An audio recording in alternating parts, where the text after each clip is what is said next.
Hey everyone, Nubkeks here, and welcome back to Heroes of the Storm and the Road to Grandmaster. Still in our placement games. This is placement game number 4. We're 1 win, 2 losses at the moment. It's been a bit of a rough start. We're moving into Battlefield of Eternity, and we actually got some really good players in this game here. So our team captain here is the Tracer player who played absolutely brilliantly in the previous game. Again, this player ultimately got Grandmaster number 1. In the first day. It counts for so much, I suppose, because it's the first day. It's literally whoever has kind of time to spend playing more than anything. But yeah, basically this guy was he's saying, look, I can play Tracer or Vala, and I was so impressed with him in the last game that I was like, okay, well look, you're the team captain, you played great in the last game. So I was saying, right, listen, do you want me to pick Tassadar? I can pick Tassadar if you want. He's saying, sure. So, okay, cool. We're going to grab Tassadar. We banned out Sylvanas. The enemy team banned out Ragnaros, so that's all good. We get Tassadar first pick. Not his best map, but we're going to try and make it work. The enemy team gets Vala because of this, which is a little bit scary. And as you can see on the enemy team picking right now, we've got Splendor from Misfits. He's the support player from Team Misfits. And then they also have got Chris from Playing Ducks. I'm pretty sure... Is that Chrisplosion or is that Chris? I'm not super sure actually. But anyway, let me double check. Let me double check that for you. Huts Playing Ducks. Can I check the name? I should have checked this beforehand. Okay, yeah, so that's gonna be Chrisplosion, who's actually the warrior player for Playing Ducks. Alright, cool. Cool. It's confusing, so they've got a Chris and a Chrisplosion. 2 Chris's, basically. Anyway, Splendor does lock in the Oriole, which is an interesting pick. And I think he's going to have a somewhat tough time.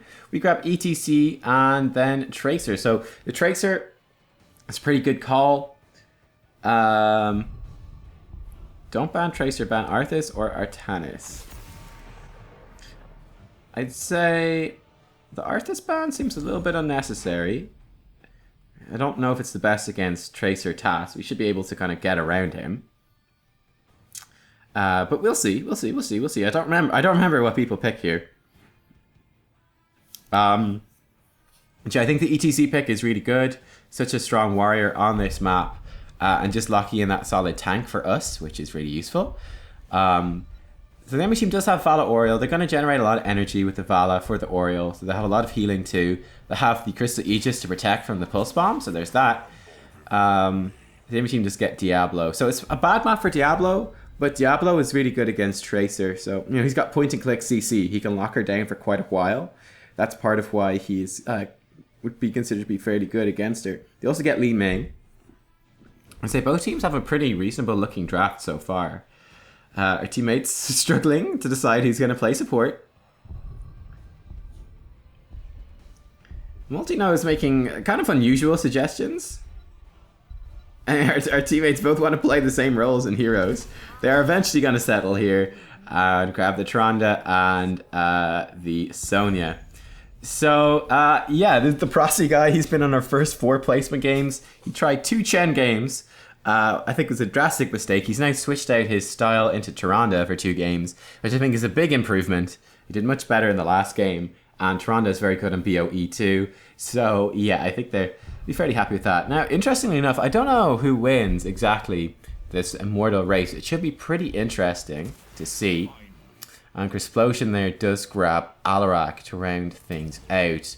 Alarak, this should be kind of interesting. Me as feeder, yeah, I think 2 very interesting drafts here. I think we did a bit better, but we're going to have to probably fight the enemy team fairly aggressively here. We're going to have to fight them fairly aggressively, giving Tracer shields and diving the enemy backline. Tracer's going to have to play very well. She's going up against, once the enemy team hits level 10, an Alarak with Counter-Strike and an Oriole with Crystal Aegis. But I think we got a pretty good combo. Our race against the Immortal should be pretty decent as well. Again, I'm not sure who wins it. Like, Alarak has got good basic attack damage. Li Ming's got decent Immortal damage. Vala's, like, the best, almost, like, with their Q build. So yeah, it should be pretty interesting. I do cover Templar's Will in this game. I think actually I kind of come back around to Scion Fusion as being really good, which is like the W questing talent. It makes your W restore mana and makes it bigger and do more damage. I think overall probably the most useful, the extra wave clear, the extra teamfight damage. You know, it does add up to a little bit, but Templar's Will is also a firm favorite of mine. I think it's really strong. And basically our goal is going to be to stack up Templar's Will here in the early game, and then that will give us a whole bunch of bonus damage to bring to the Immortal race as well, which should actually add up to being fairly significant. Give us extra range too when we finish the quest. So we got to do 30 seconds attacking enemy heroes, basic attacking enemy heroes, to get 150% bonus basic attack damage. This is pretty good. Giving Tracer a shield. Nice move by Alarak. Tracer gets silenced, and she is going to get blown up and killed. This overstep, getting a bit greedy, going too far forward. So I was like, God damn it. That's always frustrating. It's like, that Tracer owned us last game, and then starts off the game, we get her on our team by instantly dying. It feels bad. That feels so bad. Welcome to Heroes of the Storm and Hero League. But anyway, it's not the end of the world. They're going to get a fairly decent push here. We're going to be able to clear it out. And again, one of our big goals is to just stack up our basic attack quest. We've already got 5 seconds, which is pretty nice. Give shields to Tracer is a very big deal as well. Just help her stack up. She should get the kill here on Oriel. Indeed, she does. We're doing damage here to this Vala. Give a shield to Tyrande, which just about keeps her life. Means we don't have a shield for Tracer. Beautiful stun by ETC. Pulse Bomb comes out as well. Oh, if we'd stayed maybe a second longer basically attacking that Li Ming, she would have gone down. But I backed off thinking she was going to die. It was a mistake, and she actually lives. She might have taken, and probably ought to have taken, Force Armor here at level 1, which will give her 50 spell armor every time she hits a hero with her magic missiles. That would be a pretty big deal, because if that blocks Pulse Bomb, huge. That's the difference between life and death for Li Ming. So yeah, she does have it. You can see the stacks. Okay, so that's a smart choice. That's probably what kept her alive. So actually, she probably would have lived even if I had hit her with the basic attack. Anyway, Immortals have activated, and yeah, it's going to start attacking this one. We've already built up 13 seconds on our quest, which is kind of nice. Big hit from Li Ming is going to punish us quite hard. And again, one of our huge goals here is Tassadar. Ouch, we're taking tons of hits. Is to back up the Tracer as much as possible. Just give her shields every single time. She's going to get lots of healing from that. It's also going to enable her to be much more aggressive. You can see she's having a pretty tough time against Diablo. Alarak can be very good against Tracer too, but it's difficult to pull off. I'm going to throw that down. I think this is actually a mistake for me to come here and clear this wave. I wanted to try and get us a bit closer to level 4. So we will get some extra XP, but it looks like ETC might go down. It's going to be a close thing. Tracer almost goes down. We're just about able to keep her alive there. Well, she would have been fine, but I mean, we give her a shield, so she could re-engage. She's going to go tap a well, though. So yeah, I think it was a mistake for me to go down to that lane, try soak level 4. I mean, we didn't hit level 4, and we're going to lose the Immortal because of that, so definitely misplayed for me. We might get a couple of kills off the edge of this. We're giving Tracer, once again, those shields. Using our basic attack to slow down the enemy team as well. And yeah, if I'd been there earlier for that fight, I think it would have gone much differently. Li Ming is on the hunt for something. Dibbles is being a huge pain in the ass. Oh, that's a great combo from the Alarak. We're all in a lot of trouble. I'm feeling fairly safe. Give Tyrande the shield, and that actually was what kept her alive that time. Very close, very lucky. And I'm going to Hearthstone out. I was kind of scared, so I just ran all the way back. Losing a few seconds, but being a little bit safer. But yeah, in that sort of situation, I was kind of going, okay, well, they've got the skill shots that I can chase. But yeah, you can see the Tracer's having a real tough time against Diablo. Those point-and-click stuns on all the walls that are around the place, making it very difficult. However, it is a bad map for Diablo, so this could work out for us in the end. Our Sonya is split pushing. Probably needs to back off. We're going to ping danger. Looks like she's backing off. Should be on time. Yeah, she stopped and banked up. She should knocked back by Alarak. Yeah, she's okay. Good. Nicely timed by the Sonya. She gets out okay. And alright, both teams level 6. We lost a fort, which is rough. But we're still in this. And it's going to get better. Again, I only need 2 more seconds. Oh, rip Sonya. Only need 2 more seconds basic attacking to finish off this quest, which is going to give me a lot more damage in my basic attacks, which will have a big teamfight impact, actually.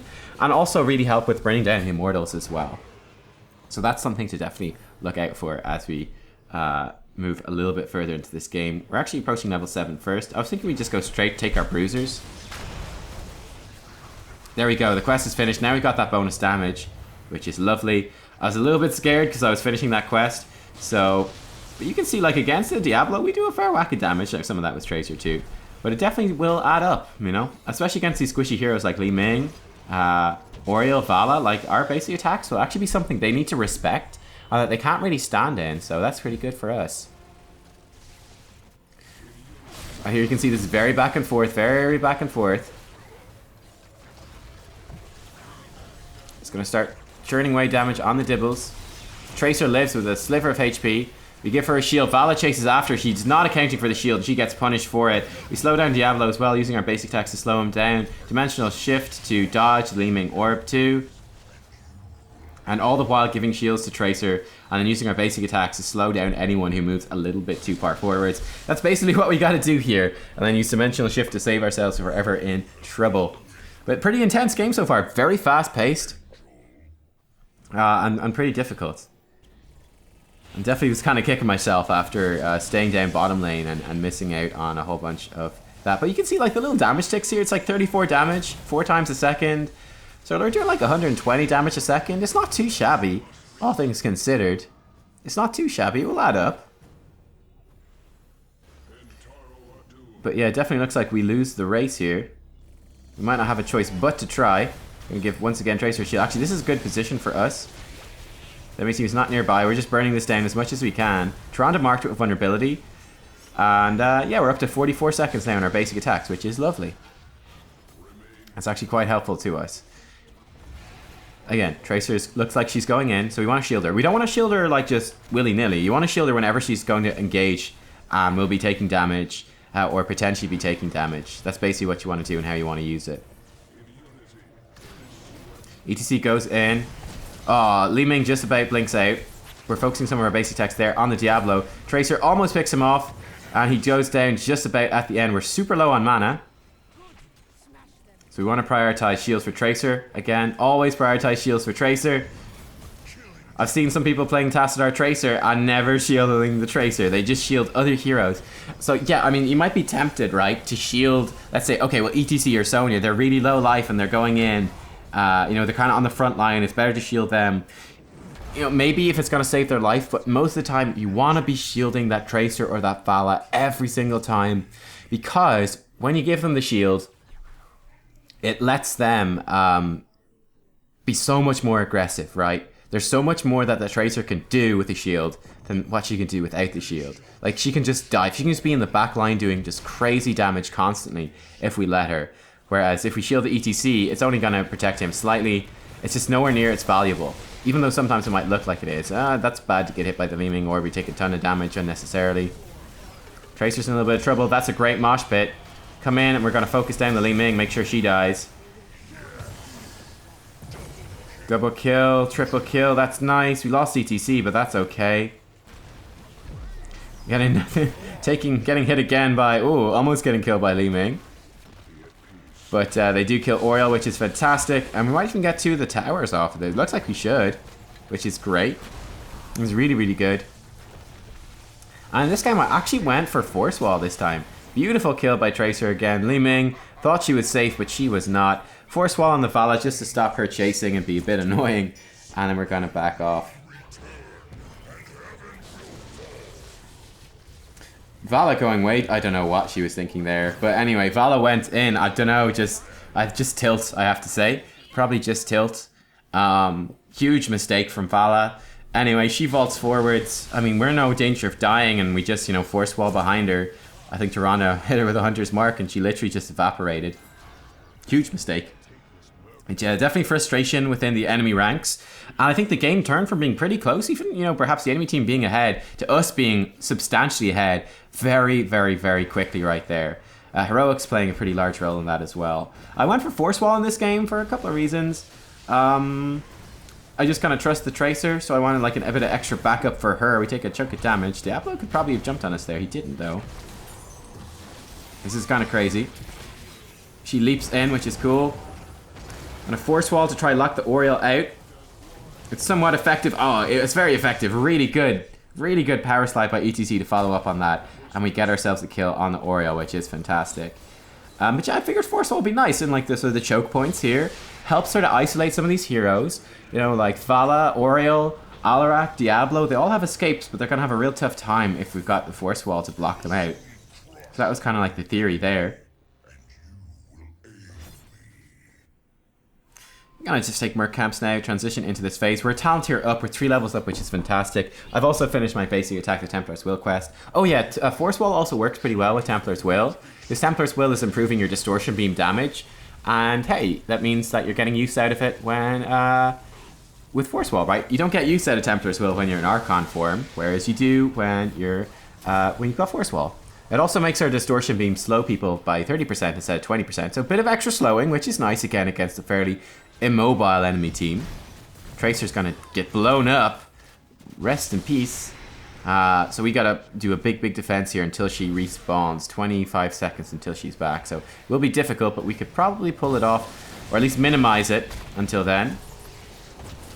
But yeah, like extra slowing with our basic attacks now from Force Wall, I think would be pretty nice.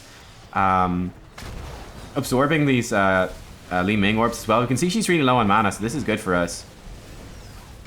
We actually win a 4v5 here, getting a kill on the ETC. And you can see how much damage we're doing to this Vala. We step into that, but we kill her with the extra range from level 1. Also, yeah, the extra slow with Force Wall synergizes well with the extra range at level 1. And yeah, we defend under our Immortal, and the enemy team just gets owned. Really big mistakes from them. So that's fantastic for us. Alarak's going to go down as well. We're actually going to give Sonya a shield this time so she can heal up a little bit extra against the Immortal. Wouldn't mind giving myself one either. Gonna Hearthstone instead, that's fine. We should win the race perfectly easily, and then I'll be back with full health, full mana to help with the push, so that's good. But yeah, how did that fight, that 4v5, go so well for us? They just got kind of isolated. They kind of split very badly. It was a funny one. I'm not, like, it's just kind of crazy. All of our heroics got huge value as well. Like, the Mosh Pit was huge. I think there's a really big Starfall too. I think Sonya Leap worked out great. Like, everything just went well for us. ETC, I'm not sure what ETC was doing. Oh, he was going for Mosh Pit. He was going for a big fancy play. The rest of us were going to kill the Immortal. I didn't even realize. I don't think anyone else realized either. I certainly didn't realize until he died that he was gone. So, whoops-a-daisies. Rip ETC. This makes this Immortal push a little less effective. So this is a big chance for the enemy team to come back, actually. There's actually a very big chance for them to come back. So we need to be wary of this. We're going to try to get keep damage. We might not actually be able to get a keep. I definitely need to be careful here. Force walling the Alarak out, so he does take some damage. He'll be able to heal that up fairly quickly, though. He is Alarak. You can see the range we've got with our basic attacks is really nice. And you can see, like, Vala's health, you can literally see Vala's health going down very quickly whenever we right-click on her. It's actually very noticeable. We take a chunk of damage here. We're going to be okay. Again, we're trying to focus on multiple things at once. We're trying to focus on shielding the Tracer, looking for good force wall opportunities, looking for people who overextend. Speaking of overextending, I overextended there a little bit. ETC is back now, which is good. Again, shielding the Tracer. Pop our Oracle to get cooldown reduction. That's one of our talents. I'll talk about them at the end. It's kind of crazy so far, so I haven't had a chance. Oriole does get taken out. The keep goes down as well. This is looking very good for us. Using our Psionic Echo, double Psy Storms for extra wave clear, which actually didn't amount to anything at all. Slowing down the Alarak. Oh! I don't know if you caught that. Right on the edge of the screen, ETC on like a sliver of HP running away got tagged by the very, very edge of the very, very, very edge of Alarak's Counter-Strike attack. That was kind of funny. Vala goes in and try to kill me. We pop Dimensional Shift to avoid the rest of the Hungering Arrow damage. A heal from Tyrande topped us up too. And Vala goes down to the Pulse Bomb. We take out the core. And yeah, I think that was a very quick turn of a game. I think, you know, it was very close up until the halfway point, and then it just totally snowballed out of control. Yeah, I have to say that, you know, Tyrande played great, awesome placements on the Starfalls. I thought the Tracer, she had a couple of, you know, times she got caught out, but played really well apart from that. I mean, 53,000 damage is fantastic. You know, we picked Tassadar to empower her, which worked really well. And Sonya's probably like the least noticeable one, but she did her job just fine. She was there. She picked Leap, and I think the Leap worked out well. for the most part. And yeah, I mean, so Sony was kind of, she's probably like the least noticeable person. ETC landing a couple of great mosh pits, a couple of mistakes from all of us for sure. You know, me staying in the bottom lane, Sony getting kind of killed solo, Tracer like diving the fort right at the start and getting killed, ETC diving for the mosh pit, getting killed. There was a couple of mistakes, right? I suppose Tronda didn't make any mistakes, so that was very important. But yeah, you know, a couple of mistakes from everyone, but we played well all around. I think our draft was good. The enemy team's draft wasn't bad, but so difficult to deal with a Tracer. I mean, Alarak can, as you saw, he can be good against Tracer if he lands the full combo. Like, if he lands the silence on Tracer, it's a big deal, but it's very difficult to do. I don't know. Like, I know you guys are a big fan of Alarak. A lot of you guys are big fans of Alarak. I'm not a huge fan of him at the moment. I don't think he's worth picking much. I just haven't seen him be that effective much at all, unfortunately. But anyway... and the Diablo, very interesting to note that Diablo does pretty well against Tracer, though it's not a very good Diablo map, so that somewhat hurt them. They had to counterpick that hero for Tracer, but then not his best map because he struggles to get souls, so that kind of hurt them a little bit, I think, as well. But interesting game. I hope you enjoyed that one. Probably one of the closer drafts, but I think still an advantage of us. And yeah, there you go. Placement game 4, 2-2. I'll see you all next game tomorrow for games 5 and 6. Can we pull ahead, or are we going to fall into negative win rate once again? Find out then, guys. See you all soon. Bye-bye.